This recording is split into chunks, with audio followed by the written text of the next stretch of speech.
सुप्रभात बच्चों, कैसे हैं आप सभी। मैं Tanushree ma'am Fortuna science school Purnia Bihar से। हिंदी की कक्षा में हम लोग आज पाठ 2 पढ़ेंगे, जिसका शीर्षक है शिष्टाचार। इस कहानी के ज़रिए लेखक यह बताना चाहते हैं कि शिष्टाचार किस प्रकार हमारे जीवन का अभिन्न हिस्सा है। इसके बिना अच्छे चरित्र का निर्माण नहीं हो सकता। शिष्टाचार का पहला नियम है विनम्रता और वाणी में मधुरता। जिस प्रकार कोई यदि आपको बुलाता है तो जी हाँ, जी नहीं, इस प्रकार से उत्तर देना, ये विनम्रता होता है और साथ ही सुनने वाले को अच्छा लगता है।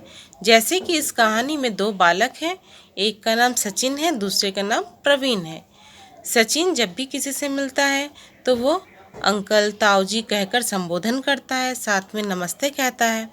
परंतु प्रवीण जो है, यह ना तो संबोधन करता है अच्छे से, दूर से ही चिल्लाता आता है, पप्पू के पिताजी, आपको मेरे पिताजी बुला रहे हैं।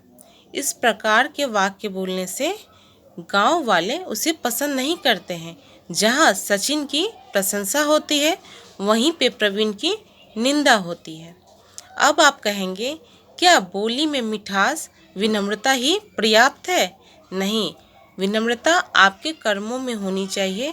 जैसे कि मानिए कोई आपके घर आता है, उसको आप हंसकर मुस्कुराकर स्वागत करेंगे, साथ ही यथाशक्ति आप उनकी सेवा करेंगे, जैसे कि चाय पानी वगैरह के लिए पूछना।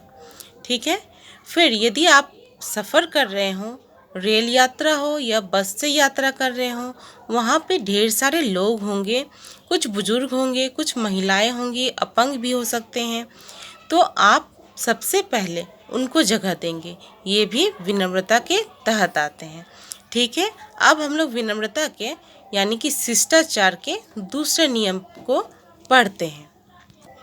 इसका दूसरा नियम है निजता का सम्मान करना। अब निजता का सम्मान करने का मतलब क्या है?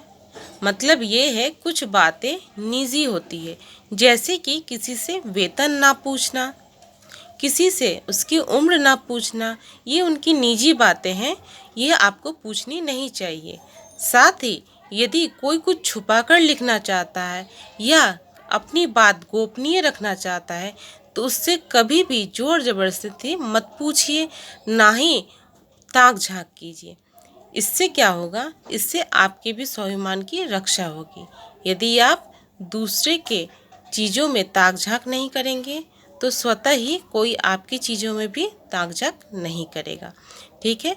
अब विनम्र होने का मतलब ये नहीं है कि आप चापलूस बन जाएंगे। अर्थ है कि अब कोई कुछ भी कह रहा है, उसमें हाँ हाँ हाँ करना। यदि वो गलत भी कह रहा है तो हाँ हाँ करना। क्या ये विनम्रता है? नहीं, इसे चापलूसी कहेंगे। तो विनम्रता और चापलूसी में थोड़ा अंतर है, इसे आपको समझना पड़ेगा। यदि कोई आपका तिरस्कार करता है तो आपको प्रतिकार भी करना चाहिए। ठीक है। परंतु अपनी समझ के हिसाब से कीजिएगा कि उनकी उम्र कितनी है, उनसे किस लहजे में बात करनी चाहिए, यह देखकर आप उनका प्रतिकार भी जरूर कीजिए यदि कोई आपका तिरस्कार करता है।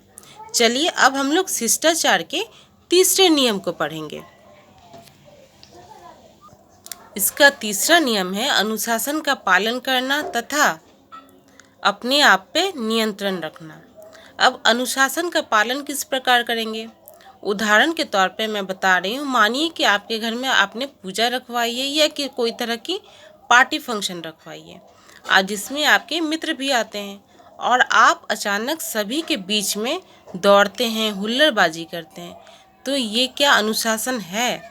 ये अनुशासन के विपरीत हो जाएगा। इसीलिए आपको ऐसे कार्यों से दूर रहना चाहिए।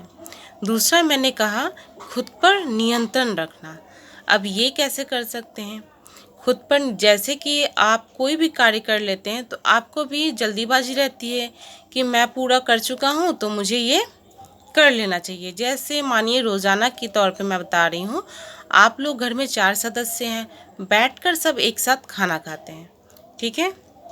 आपका खाना पहले समाप्त हो जाता है, तो क्या आप खाने की थाली को उठाकर लेकर सबसे पहले चले जाते हैं यदि चले जाते हैं तो खुद को आज ही रोकिए, क्योंकि जब सब एक साथ बैठकर खाते हैं तो आपको समाप्ति भी एक साथ ही करना चाहिए। अधिक से अधिक 2-3 मिनट का समय ज़्यादा लग सकता है आपको, यानी कि खुद पे नियंत्रण रखिए। हड़बड़ी में कोई भी ऐसा काम मत कीजिए जो आपके शिष्टाचार के खिलाफ है। ठीक है। दूसरे नियम के तौर पे मैं बता रही हूँ, जहाँ पंक्तिबद्ध तरीके से कार्य हो रहा हो, जैसे कि आप मानिए विद्यालय आते हैं, जब आपका लंच का समय होता है तब आप पंक्तियों में खड़े होते हैं, तो वहाँ पे एक दूसरे को धक्का ना देना, ना ही पहले पहुँचने की हड़बड़ी दिखाना। अपने समय का इंतज़ार कीजिए और समय पे ही अपना कार्य करके जाइए। इससे क्या होगा कि कभी भी आपको कोई बुरा भी नहीं कहेगा और साथ में आपको आत्मसंतुष्टि भी होगी।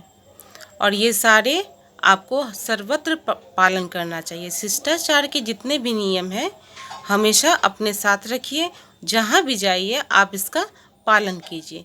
इस पाठ से आपको क्या शिक्षा मिली? इस पाठ से हमें ये शिक्षा मिलती है कि शिष्टाचार के बिना हमारे अच्छे चरित्र का निर्माण नहीं हो सकता, यानी कि हम अच्छे व्यक्ति तभी बन पाएंगे जब शिष्टाचार के नियमों का पालन करेंगे। यह पाठ यहीं पे समाप्त होता है। इससे जुड़े हुए मैं कार्य दे रही हूँ, इन्हें पूरा कीजिएगा। धन्यवाद।